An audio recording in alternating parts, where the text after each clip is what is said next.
मैं हूँ इरम अब्बासी और जैसा कि आपको पता है कि अब वोटिंग में सिर्फ 3 दिन रह चुके हैं और मुझे लगता है कि क्योंकि बहुत स्ट्रेसफुल इलेक्शन है इसीलिए ज़ेब बंगिश को उन्होंने अमेरिका बुलाया है ताकि वो इलेक्शन से हट के जो है थोड़ा सा पीसफुल और खूबसूरत म्यूज़िक सुन सके।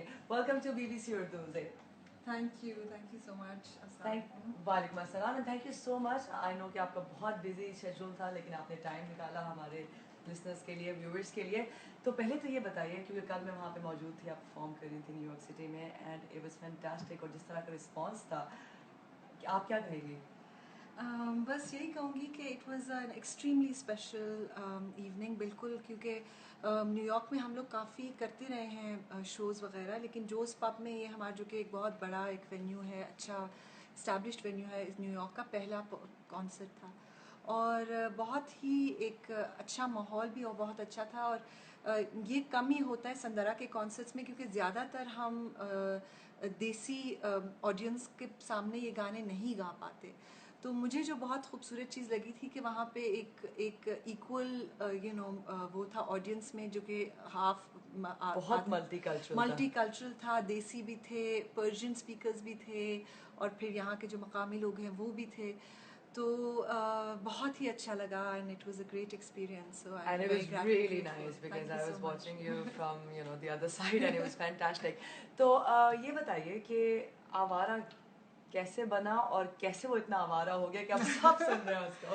बस जी, जैसे ज़्यादातर ये चीज़ें होती हैं, आप प्रिडिक्ट नहीं कर सकते, पहले से आप जानते नहीं। बस ये है कि हम लोगों ने ये सारा म्यूज़िक एक अच्छी नीयत से बनाया था, क्योंकि माइकल को एक ग्रांट मिला था चेंबर म्यूज़िक अमेरिका की तरफ से कोई 1-1.5 साल पहले।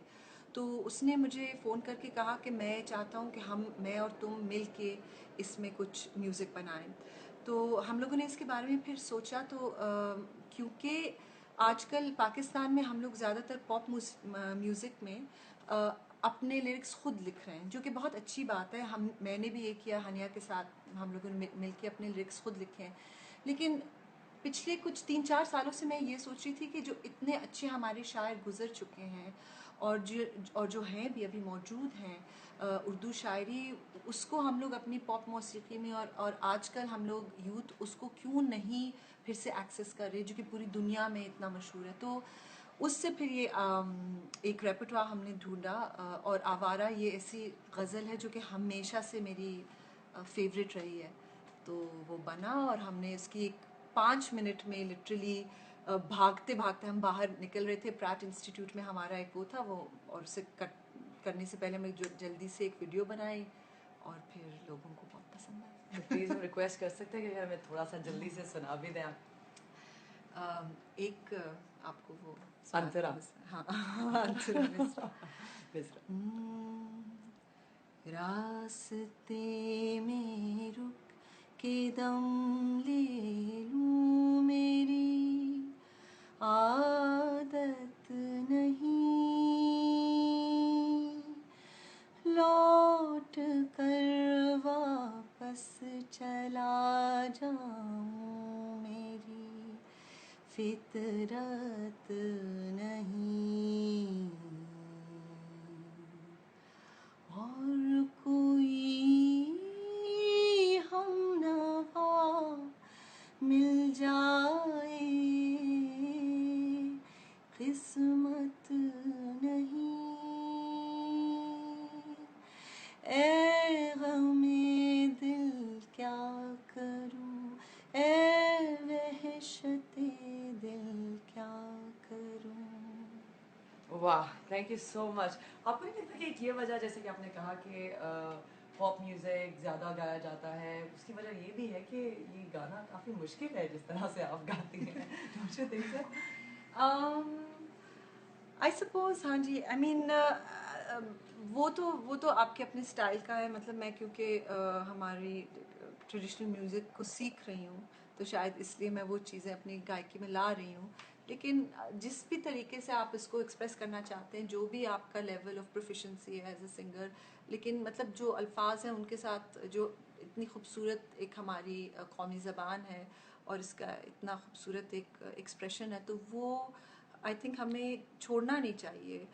मैं खुद, क्योंकि मैं पश्तो भी बोलती हूँ और पंजाब में भी पली बड़ी हूँ, तो पंजाबी से भी मेरा बहुत लगाव।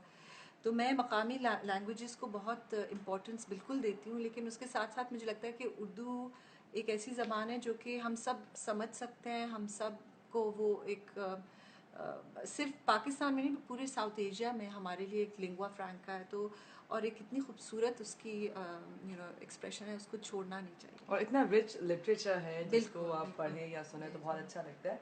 तो मुझे ये बताइए कि कभी किसी ने ये नहीं कहा कि न्यूयॉर्क में गोरों को आप अपनी ज़बान सुनाकर उनको कैसे समझ आएगा? जवाब से पहले मैं आपको ये बताते चलूँ कि अगर आप कोई सवाल ज़ेब से पूछना चाहते हैं तो ये आपके पास मौका है। लाइव फेसबुक पर हम इस वक्त आपके साथ मौजूद हैं, अपने सवाल भेजिए तो वो हम ज़ेब से पूछेंगे। तो गोरों को कैसे समझाती हैं उर्दू? गोरों को मैं नहीं समझाती हूँ उर्दू। और दूसरी बात यह कि क्योंकि मैंने कॉलेज भी यहीं पे किया, अपना ग्रेजुएशन मैंने यहाँ पे वेस्टर्न मैसाचुसेट्स में की, माउंट होलियोक कॉलेज से।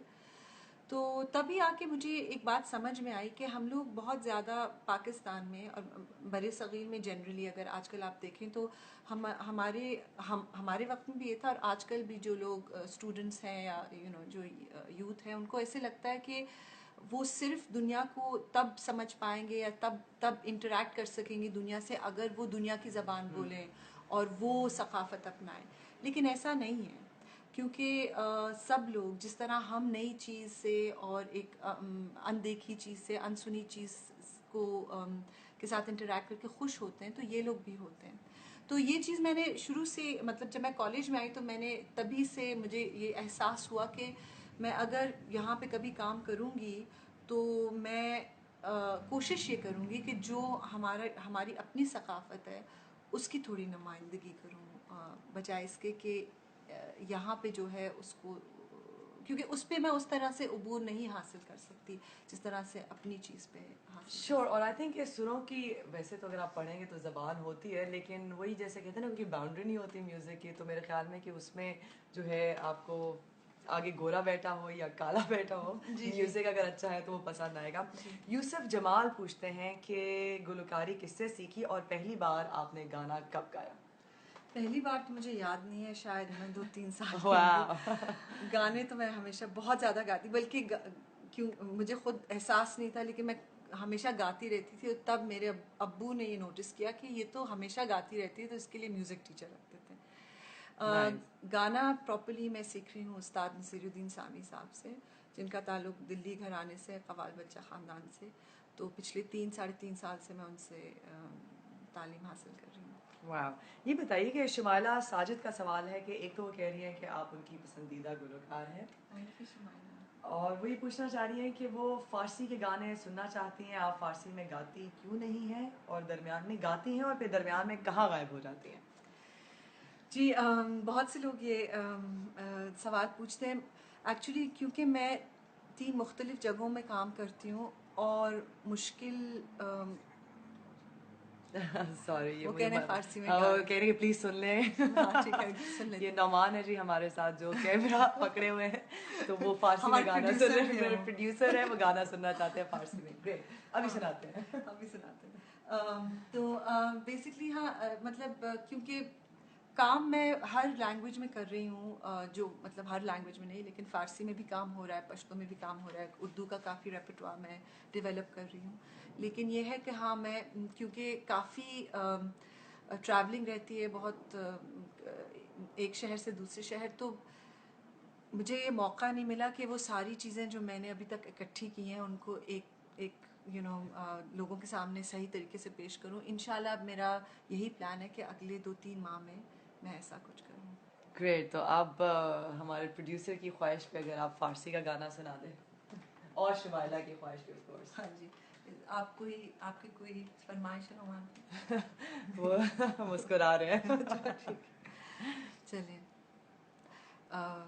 चलिए सही है।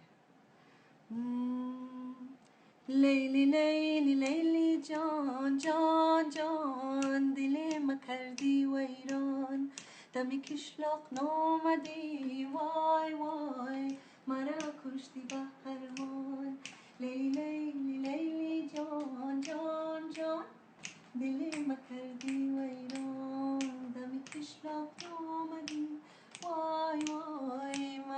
खुश थी हर मोड़। Thank you so much. और धड़ाधड़ सवाल आए जा रहे हैं। सुल्तान अकबर का सवाल है कि आपका अपना पसंदीदा गाना कौन सा है जो खुद ही गाया हो और बेहद पसंद हो? ये एक बहुत मुश्किल सवाल है, क्योंकि ऐसा सवाल है जैसे आप किसी आपको अपने बच्चों में से बच्चों कौन में सा से बच्चा कौन- सबसे ज्यादा पसंद है? कौन कौन आपका सबसे अच्छा बच्चा? मुझे तो सब हर एक गाना बहुत ही मेरे लिए स्पेशल है। कभी कभी बल्कि ऐसे होता है कि जो गाने लोगों को इतने पसंद नहीं आते वो आपके लिए कुछ ज़्यादा ही मानी रखना शुरू कर देते हैं, क्योंकि वो और किसी को नहीं पसंद आते। ऐसे बीमार बच्चा तो तो मुझे तो गाने सारे पसंद है, लेकिन हाँ, जो गाने शायद लोगों को इतने नहीं पसंद आते उनको फिर मैं बार बार सुनती रहती हूँ। ये बताइए ज़ेब कि एक खातून होना, पाकिस्तान जैसे मुल्क में होना, डेफिनेटली चीज़ें बहुत बेहतर हो रही हैं, लेकिन आपको पर्सनल अपनी स्ट्रगल में कोई चैलेंजेस फेस करने पड़े अपने जेंडर की वजह से? ये एक बहुत इंटरेस्टिंग सवाल है। आई थिंक कि मैंने ऐसे कभी सोचा नहीं, टू बी ऑनेस्ट। मतलब होते होंगे और होते हैं बिल्कुल, लेकिन उस तरीके से नहीं जिस तरह हम सोचते हैं। ऐसे होते हैं कि जितना आप अपने आप को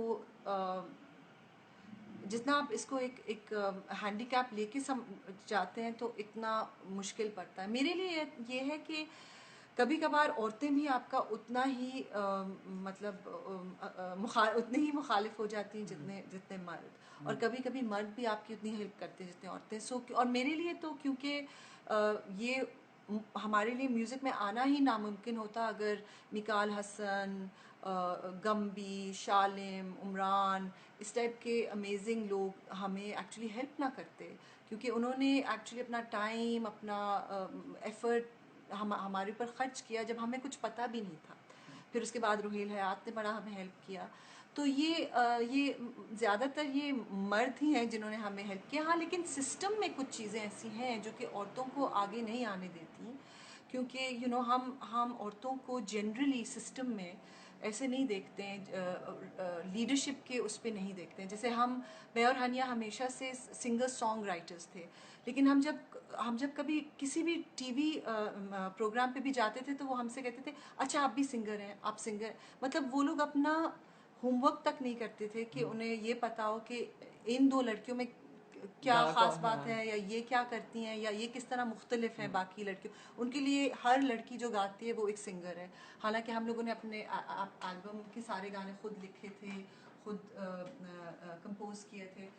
इस तरह से मुझे लगता है कि अभी तक पूरी जो मेंटालिटी है ना, वो औरतों को एंटरटेनमेंट में सिर्फ एक तरीके से देखती है, और उसमें मर्द हो या औरत, उससे इतना फ़र्क नहीं पड़ता। तो you have to kind of really push against all of that.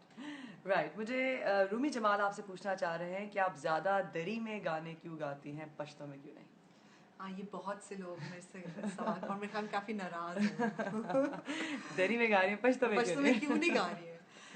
इसका एक तो ये कि क्योंकि मेरी नानी, जिनके साथ मैं बहुत ज़्यादा मैं क्लोज थी हमेशा से, तो उनको ये दरी के गाने और ये अफ़गानी, ये जो लूगर ट्रेडिशन है के गाने बहुत पसंद थे।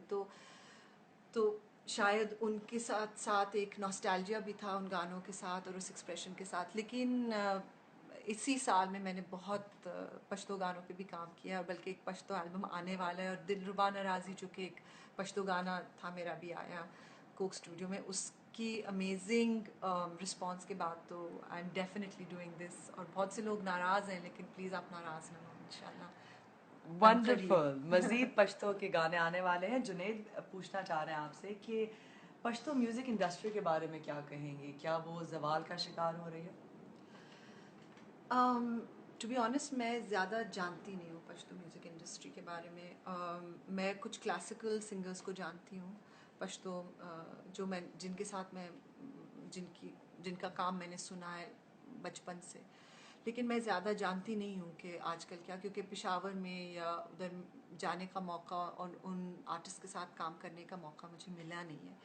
लेकिन जनरली मैं ये कहूँगी कि हम लोग पश्तो म्यूज़िक को आजकल सब कुछ बहुत ज़्यादा ऑटो ट्यून्ड है, ज़रा वो है, तो हमारे जो अपने साज हैं, हमारा जो अपना एक्सप्रेशन है, वो ज़रा सा मुझे लग रहा है कि कम कम नज़र आ रहा है। और बल्कि यही मेरा मेरा जो सबसे बड़ा एक पैशन है, वो ये है कि मैं पश्तो तो करना चाहती हूँ, लेकिन मैं ज़रा अनप्लग्ड टाइप एल्बम करना चाहती हूँ। मैं इतना उसमें जो एक इलेक्ट्रॉनिक एलिमेंट आ गया है हमारी फोक म्यूज़िक में एक्चुअली, वो मैं ज़रा उससे हट के ज़रा कुछ करना चाहती हूँ। राइट। ये बताइए कि वेल आई नो कि बल्कि और सवाल आ रहे हैं तो उनकी तरफ चलते हैं। काफ़ी ख़वातीन सिंगर्स को मारा गया, तो उसकी वजह से आपको लगता है कि सूरत हाल, क्योंकि आपने देखा होगा कि KPK में काफ़ी जो पश्तून सिंगर्स हैं उन पे हमले हुए, कुछ जो है उनमें हलाक भी हो गई, तो डू यू थिंक कि इसकी इंडस्ट्री में इसका कोई असर पड़ेगा, ये एटलीस्ट जो वो सिंगर्स पश्तो की सिंगर्स जो पश्तो गाना चाहती हैं उनको आगे आने में दिक्कत हो सकती है? आई थिंक कि अगेन मैं इस पे कोई एक्सपर्ट नहीं हूँ, क्योंकि उस इंडस्ट्री का हिस्सा नहीं हूँ, तो मैं कुछ कह नहीं सकती हूँ इसके बारे में कि उनके ऊपर क्या गुजरी, क्या बीती।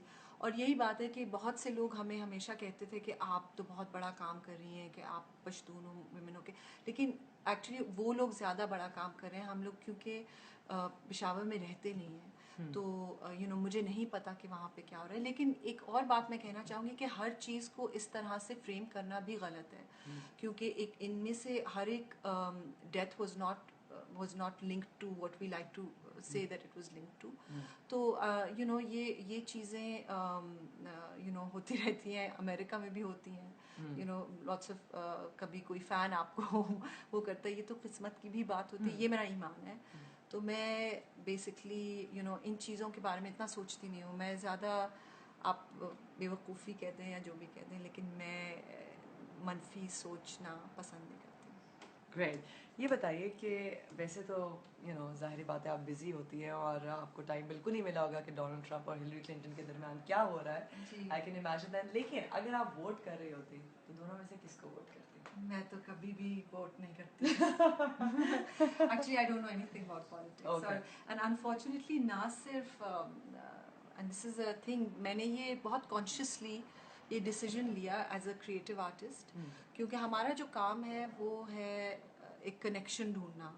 और जितना आप सियासत में पढ़ते हैं और जितना आप इस किस्म की चीज़ों के बारे में सोचते हैं, तो उतना आप दुनिया से और लोगों से हट जाते हैं। आप एक फासला पैदा होता है, तो उससे आपके काम में बहुत कमी आती है। मतलब मैं मौसीकी के बारे में बात कर सकती हूँ और कल्चर के बारे में बात कर सकती हूँ, लेकिन न्यूज़पेपर तो मैं पाकिस्तान में भी नहीं पढ़ती हूँ। ये बताइए, फिर मौसीकी की बात करते हैं कि क्या फिल्मों की मौसीकी देने की जानिब अब ज़्यादा तवज्जो देंगी गुलकारी के अलावा, किस तरह से या बैलेंस रखेंगी?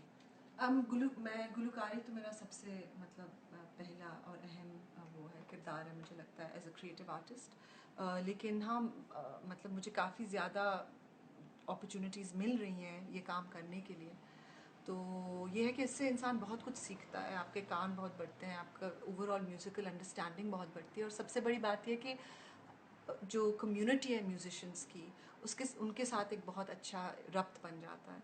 तो इस वजह से मुझे इस काम में भी बहुत मज़ा आता है। तो दोनों करूँगी। ग्रेट। और इमाद पूछना चाह रहे हैं कि आप ओरिजिनली कहाँ से हैं?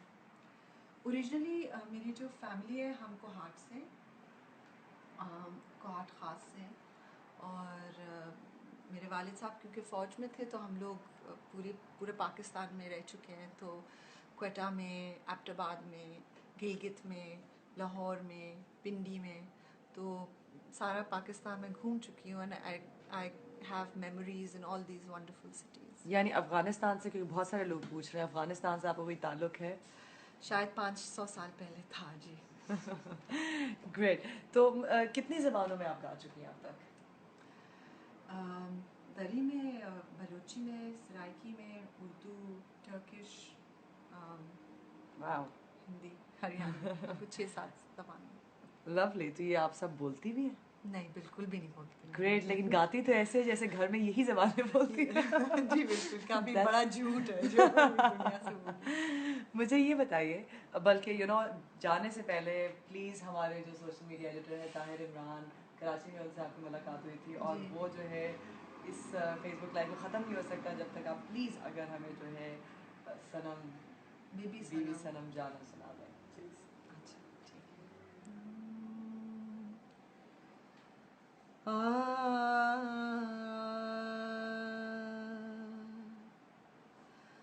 हाफिज सबूर बाश आश, हाफिज सबूर बाश, हाफिज सबूर बाश, किधर राहे आशिकी, हर कस की जान दात, हर कस की जान दात, बजानान मेरा सर। बीबी सनम जानम अनार सिस्तानम, बदरवाज़े खंदार जाई सनम जानम, बदरवाज़े खंदार जाई सनम जानम। Thank you so much, thanks lot for being with us. अब तक के लिए इतना ही, फिर मिलेंगे आपसे कल।